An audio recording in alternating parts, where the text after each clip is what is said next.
Hi guys, welcome to study house. तो आज हम बात करेंगे जीआई टैग्स के बारे में, जिनको ज्योग्राफिकली इंडिकेशन टैग्स भी बोलते हैं कि वो क्या है। ठीक है, और उनकी जीआई टैग्स की जो ट्रेडमार्क्स हैं उनके साथ में क्या सिमिलरिटीज़ हैं और क्या डिफरेंसेस हैं, इन सब चीज़ों के बारे में पूरे डिटेल में हम बात करेंगे। और अगर आप लोगों को ये वीडियो यूजफुल लगे then do like, share and subscribe to study house. Okay, so let's start. जैसा कि हम सुनते आ रहे हैं कि जैसे कांचीपुरम की जो सिल्क साड़ी है उनको जीआई टैग मिल गया, या फिर नागपुर की जो ऑरेंज है उनको मिला हुआ है। और अभी रिसेंट जो मिला था 2019 में कोल्हापुरी चप्पल्स के लिए जीआई टैग मिला था।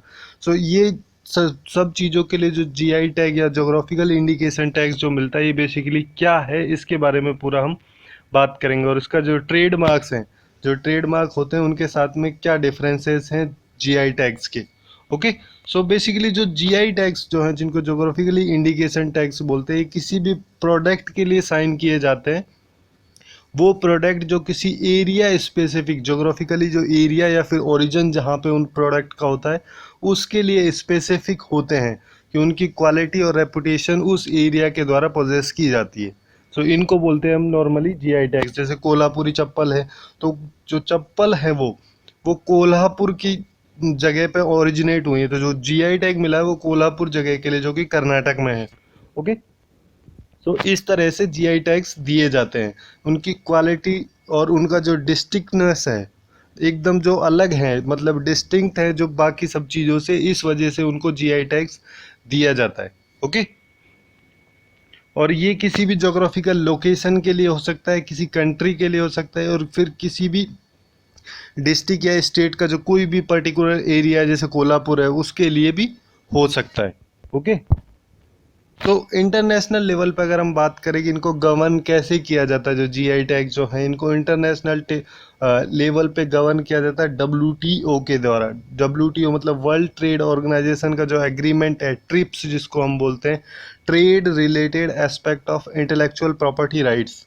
ओके, उसके अंडर इनको गवर्न किया जाता है। और उसका जो आर्टिकल 22 और आर्टिकल 24 जो है ट्रिप्स का, trade related aspect of intellectual property rights जो है, उसका आर्टिकल 22 और 24 जो है वो इन जीआई टैग्स को कवर करता है। ओके, और उसके अलावा जो गेट नेगोशिएशन जो है, गेट मतलब general agreement on tariff and trade जो है, उसके भी नेगोशिएशंस में इसका अग्रीमेंट किया गया था। ठीक है, जो गेट है वो 1948 में स्टार्ट किया गया था। ठीक है, और 1995 में गेट मतलब कि जो general agreement on tariff and trade जो है उसको रिप्लेस कर दिया गया था वर्ल्ड ट्रेड ऑर्गेनाइजेशन के द्वारा। ओके, और अगर हम इंडिया में बात करें, ठीक है, इंडिया के पर्सपेक्टिव में अगर हम बात करें, जैसे इंडिया में जो नागपुर की ऑरेंज वगैरह इस टाइप का जो जीआई टैग दिया जाता है, तो वो किसके द्वारा दिया जाता है।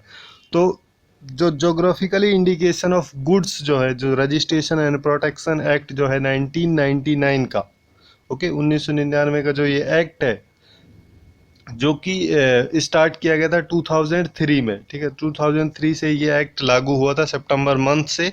तो इस एक्ट के द्वारा एक पोस्ट क्रिएट की जाती है जिसका नाम है controller general of patterns, sorry controller general of patents, designs and trademarks.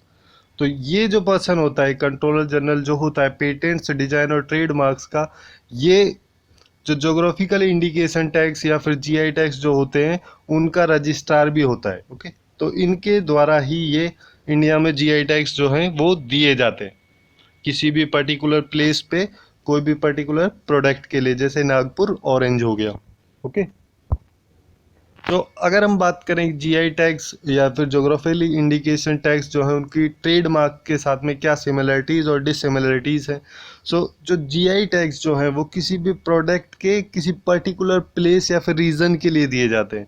Okay, और जो ट्रेडमार्क जो होता है वो किसी प्रोडक्ट के किसी पर्टिकुलर कंपनी या फिर किसी एंटरप्राइज के लिए दिया जाता है। ओके, और जो राइट्स होते हैं, ज्योग्राफिकल इंडिकेशन टैग्स के जो राइट्स होते हैं वो पूरी कम्युनिटी के लिए होते हैं। जो कम्युनिटी उस प्रोडक्ट को प्रिपेयर कर रही है उनके लिए होते हैं वो पूरे राइट्स। मतलब कि अगर उसके राइट्स की अगर हम बात करें तो वो पूरा कम्युनिटी राइट टाइप से होते हैं जीआई टैग्स के। वहीं पे अगर ट्रेडमार्क की हम बात करें, जैसे कि ट्रेडमार्क्स दिए जाते हैं कंपनी को या फिर एंटरप्राइज को, तो इनके जो राइट्स होते हैं वो किसी एक के द्वारा ही मतलब दिए जाते हैं, एक को ही, जैसे कि या तो कंपनी का जो ओनर होता है या फिर पूरी कंपनी का। तो मतलब बेसिकली ये इंडिविजुअल राइट्स होते हैं, ट्रेडमार्क्स जो होते हैं ये किसी में किसी कम्युनिटी को रिप्रेजेंट नहीं किया जाता, इसमें बस एक कंपनी को रिप्रेजेंट किया जाता है अगर वो कंपनी का ट्रेडमार्क है तो। ओके। और जो जीआई टैग्स जो हैं वो बेसिकली गुड्स के लिए दिए जाते हैं, जैसे फिजिकल स्टफ्स जैसे ऑरेंज, चप्पल वगैरह, ये सब चीज़ें इनके लिए दिए जाते हैं। और जो ट्रेड मार्क्स हैं वो गुड्स के लिए तो दिए ही जाते हैं, उसके अलावा सर्विसेज के लिए भी दिए जाते हैं, जैसे म्यूज़िक जो हो गया, ठीक है, म्यूज़िक है वो एक सर्विस है, तो उसके लिए भी ट्रेडमार्क दिया जाता है। और गुड्स में जैसे मोबाइल है, लैपटॉप है और डेस्कटॉप है, इन सब चीज़ों के लिए भी ट्रेडमार्क्स दिए जाते हैं। तो ये दोनों में ये डिससिमिलरिटीज़ हैं, ठीक है, तो जिनकी वजह से ट्रेडमार्क्स और जो जीआई टैग्स जो हैं वो काफ़ी अलग हैं एक दूसरे से, जैसे कि आप लोग यहाँ पे देख सकते हैं। ओके। तो यही थी कुछ इंपॉर्टेंट इन्फॉर्मेशन जीआई टैग्स और ट्रेडमार्क से related. Hope you guys find it useful, and if you find it useful then do like, share and subscribe to study couch. Thanks for watching and have a good day.